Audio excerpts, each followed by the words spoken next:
আর 5 দিন পরে রিপোর্ট আসলো, দেখলাম যে ব্লাড ক্যান্সার। হেড ডক্টর উনি বললো যে ওনাকে বাঁচিয়ে রাখলেও আপনার মানে খুব কম সময় পাবেন, বড় জোর 1 মাস সময় পেতে পারেন। আমার কন্ডিশন তখন খুব খারাপ ছিল, মানে বলার মতো না। হ্যাঁ, অনেক খারাপ ছিল। আমরাও চিন্তা ভাবনা করিনি যে উনি এতটা মানে ভালো হয়ে খুব দ্রুত। গত মাসে আবার সবগুলো রিপোর্ট দেখে, মানে গত মাসে 3 মাস খাওয়ানোর পর ওষুধ, ওই ডক্টরকে হার্মাটোলজি বিভাগের নুরুল ফরাজ স্যারকে আবার দেখালাম। উনি তো পুরো অবাক, মানে ওনার যে ছিল বলার মতো না। উনি আসসালামু আলাইকুম ওয়া রাহমাতুল্লাহি ওয়া বারাকাতুহু। সম্মানিত দেশবাসী, আমি cancer specialist doctor SM Sarwar. বিশেষ করে আপনারা জানেন যে সারা ওয়ার্ল্ডের ডাক্তারদের বক্তব্য একসময় ছিল যক্ষ্মা হলে রক্ষা নেই, এখন বক্তব্য হলো ক্যান্সার হলে রক্ষা নেই।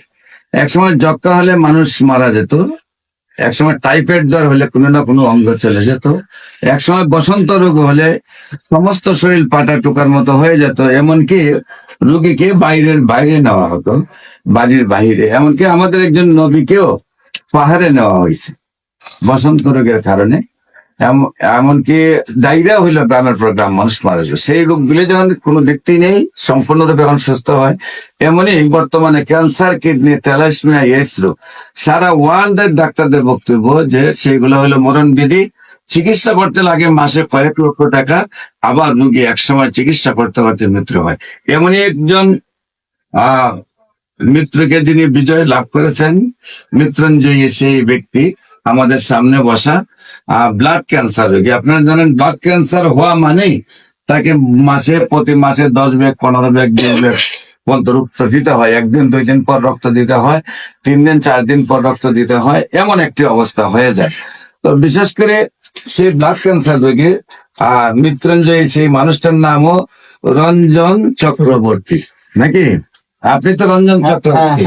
আমরা শুনবো সেই গল্প, আপনি কিভাবে সুস্থ হয়েছেন। বিশেষ করে আগে বলেন আপনার নাম। রঞ্জন চক্রবর্তী। রঞ্জন চক্রবর্তী।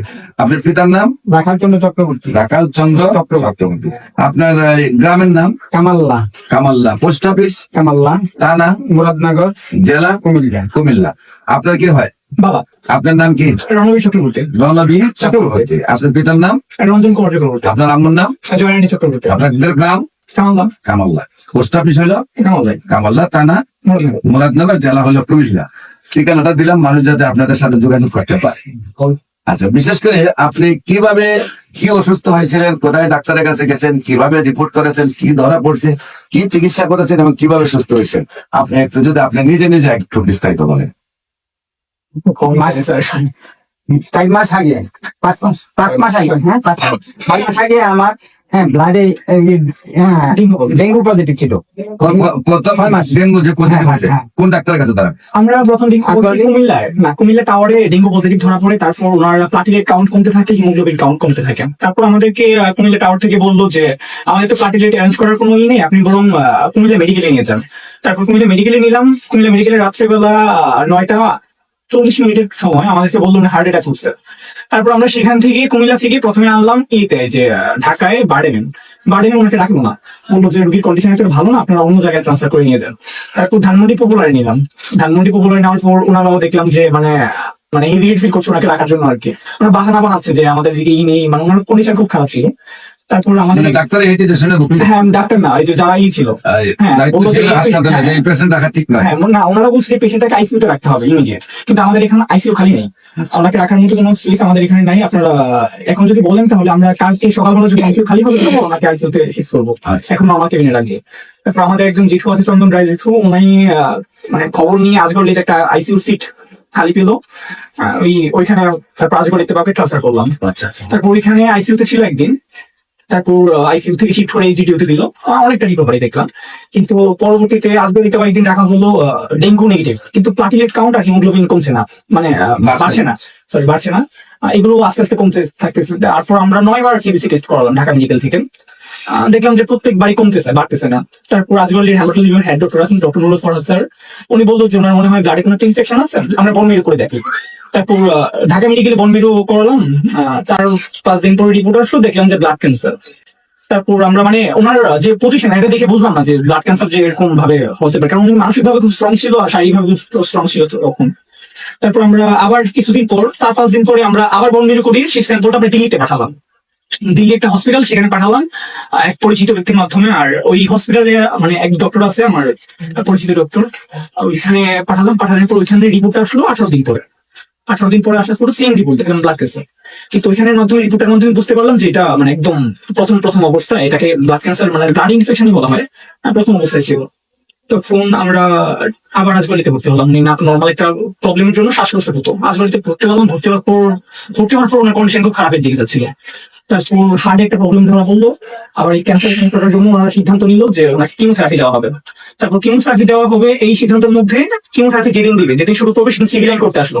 সিভিল লাইন করতে আসার আগে ওনারা ডক্টরটা ইকো করালো। সিভিল লাইন করতে আসছে, তখন দেখলো যে ইকোর রিপোর্ট খুব খারাপ, সিভিল লাইন করা যাবে না, নাকি কিমোথেরাপি দেওয়া যাবে না। Doctor haematology Nurul Farad sir, উনি হেড ডক্টর, উনি বললো যে ওনাকে বাঁচিয়ে রাখলেও আপনার মানে খুব কম সময় পাবেন, বড় জোর 1 মাস সময় পেতে পারেন। অক্টোবরের 3 তারিখ কথা বলছিল, মানে নভেম্বর 3 তারিখ পর্যন্ত। তারপর আমাদের যেটু খুব আপনার সন্ধান নিল, ডাক্তার বলে কি আপনার সর্বোচ্চ মানে 1 মাস বাঁচবে? হ্যাঁ মানে কে 1 মাস বললো? বাজাতে কোন ডাক্তার? নুরুল ফরাদ স্যার, ঢাকা আজগর হসপিটাল, ঢাকা আজকাল প্যাথোলজি বিভাগের হেমাটোলজি হেমাটোলজি বিভাগের সিনিয়র ডক্টর। সিনিয়র ডাক্তার উনি বলেন উনি ঢাকা মেডিকেলেও বসে। বলছেন সর্বোচ্চ মানে ওনার কন্ডিশন তখন খুব খারাপ ছিল, মানে বলার মতো না। হ্যাঁ, অনেক খারাপ ছিল। আমরাও চিন্তা ভাবনা করি নাই যে উনি এতটা মানে ভালো হয়ে খুব দ্রুত। তারপর আমাদের এক জেঠু, পরিচিত চন্দন রায় জেঠু, উনি আপনার সন্ধান পেলো। সন্ধান পাওয়ার পর আমাদের কাজবাড়ি থেকে শিফট আমার বের করে একদম ডিরেক্ট শুক্রবার দিন, তখন এটা মানে ফার্স্ট দিন ছিল, ফার্স্ট দিন শনিবারে, মানে শুক্রবার আপনি আসছিলেন। আমাদের শুধু একজন রোগী ছিল, হ্যাঁ আমরা ছিলাম তখন। সুচিতার মাধ্যমে আপনার হলো। তারপর আস্তে আস্তে গত ওই মাস থেকে যখন ওষুধ আস্তে আস্তে খাচ্ছিল, ওনার প্রথম খুব অসুবিধা হচ্ছিল শুরুটা খেতে, মানে জিভা একদম জ্বালাপোড়া করছিল। তারপর মানে আমরা অনেক পানি দিয়েও খাওয়াইছিলাম ওনাকে ওষুধগুলো আস্তে আস্তে। তো পরবর্তীতে দেখলাম যে আস্তে আস্তে রিকভারির দিকে, প্রত্যেক মাসে দেখলাম সিরিসি রিপোর্ট, তারপর সবকিছু রিকভারির দিকে। তো গত মাসে আবার সবগুলো রিপোর্ট দেখে, মানে গত মাসে 3 মাস খাওয়ানোর পর ওষুধ, ওই ডক্টরকে হেমাটোলজি বিভাগের নুরুল ফরাদ স্যারকে আবার দেখালাম। উনি তো পুরো অবাক, মানে ওনার যে ছিল বলার মতো না। উনি একদম বলতেছে যে বলছেন যে স্যারের কাছে তুমি পারে হ্যাঁ উনি আরে ও তো ওই দিনই আমাদেরকে পরবর্তীতে এক পেশেন্ট গেল ওনার কাছে, উনি বললেন চলে আসতে ডক্টর নুরুল ফরাদ স্যার। ডাক্তার নুরুল ফরাদ, হ্যাঁ উনি উনি আমাদের অনেক উপকার করছে, অনেক সাপোর্ট করছে। কিন্তু ওই সময় একটু ভয়ে লেগে গেছিল যখন উনি হাউসে গেছিল। অবশ্য এই আর কি। তারপর ভালো লেগে এখন তারপরে উনি ওনার কথাই আমার কাছে আসা। হ্যাঁ। তারপরে প্রতি মাসে এখন মানে মানে পরের মাসে যখন 1 মাস চিকিৎসা করছেন, 1 মাস চিকিৎসা করার পরে হিমোগ্লোবিনটা কত আসছে?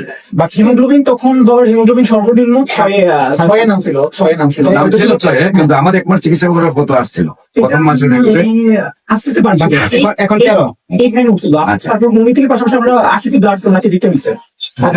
80 ব্লাড দিতে হয়েছে। তারপরে হলো যেটা হলো এখন সম্পূর্ণ লেভেল আছে না? এখন একদম 13 ভালো আছে, লেভেলের থেকে মোটামুটি ভালো। আল্লাহর রহমতে বর্তমানে রিপোর্টে হয়তো হিমোগ্লোবিন যা আছে, আমার এটা নাও থাকতে হবে, অন্যরা না থাকতে, 13 মানে 10 থাকলেও ভালো, 11 থাকলেও ভালো, 12 থাকলেও ভালো, 13 থাকলেও ভালো। তো যাই হোক, আমার তুমি হিমোগ্লোবিন ভাবে পড়ে। যাই হোক, আপনি বেশি অংশ টক খাবেন, টক খাইলে জাল মিষ্টি অ্যাভয়েড করবেন। তো নিয়মিত আপনার 4 মাস চিকিৎসা এখন আপনাকে ফুললে আল্লাহর রহমতে রিপোর্টে সুস্থ আসছে। এখন আপনার কাছে কি আগের দিনগুলোর কথা মনে হয়? টাকা পয়সা কেমন খরচ করছেন এর ভিতরে? আজকে দিতে স্যার একদিনে আইসিইউ বিল আমাদের 1,07,000 টাকা আসছিল। একদিনে 1,07,000 টাকা বিল দিয়েছে। আইসিইউতে যেদিন ছিলাম। মোটামুটি যদি 1 বছর থাকতেন তাহলে 1.5 কোটি টাকা যেত নাকি? তো যাই